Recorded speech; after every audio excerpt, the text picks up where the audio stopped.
আসসালামু আলাইকুম, কি অবস্থা সবার, কেমন আছেন?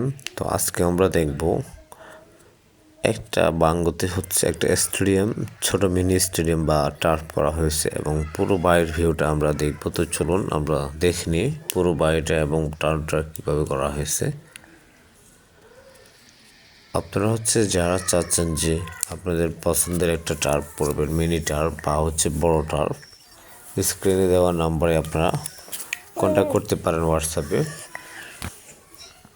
তো দেখুন টার্ফটা করা হয়েছে খুব সুন্দরভাবে। আপনারা জানেন যে বাংলাদেশে এখন অ্যাভেলেবেল টার্ফ করা হয়। টার্ফের পাশাপাশি হচ্ছে যারা চাচ্ছেন যে আপনাদের বাড়িটাকে পুরো ডেকোরেশন করবেন আর্টিফিশিয়ালি, বা হচ্ছে যে আপনার পছন্দের মতো করে একটা সাজ দিবেন বাড়িটাকে, আপনারা চাইলে ঠিক এই বাড়ির মতোই আপনারা সাজাতে পারেন।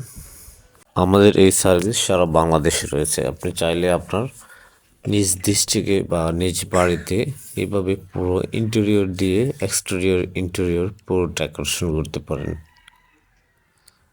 এক্সটেরিয়র বা হচ্ছে পুরো ডেকোরেশন করতে আপনাকে বড় পরিমাণে একটা বাজেট সংগ্রহ করতে হবে। তো আপনারা যারা এই ধরনের ভিডিও দেখে থাকেন, আমাদের ফেসবুক থেকে দেখলে ফেসবুক পেজটি ফলো দিয়ে রাখতে পারেন। আর আপনি যদি আমাদের ইউটিউব চ্যানেল থেকে দেখেন, আমাদের ইউটিউব চ্যানেলটি সাবস্ক্রাইব করে রাখতে পারেন।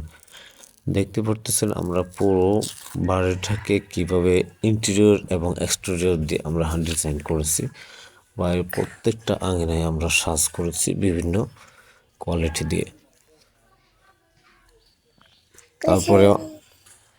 তারপরেও আমি একটা ধারণা দিয়ে দিই, আপনারা ঠিক এইভাবে যদি পুরো বাড়িতে দোলনা সহকারে বা এভাবে ডিজাইন করতে চান, মিনিমাম একটা বাজেট রাখতে হবে আপনাকে।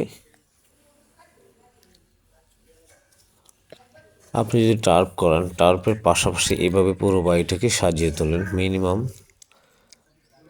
30 লাখ টাকা বাজেট রাখতে হবে।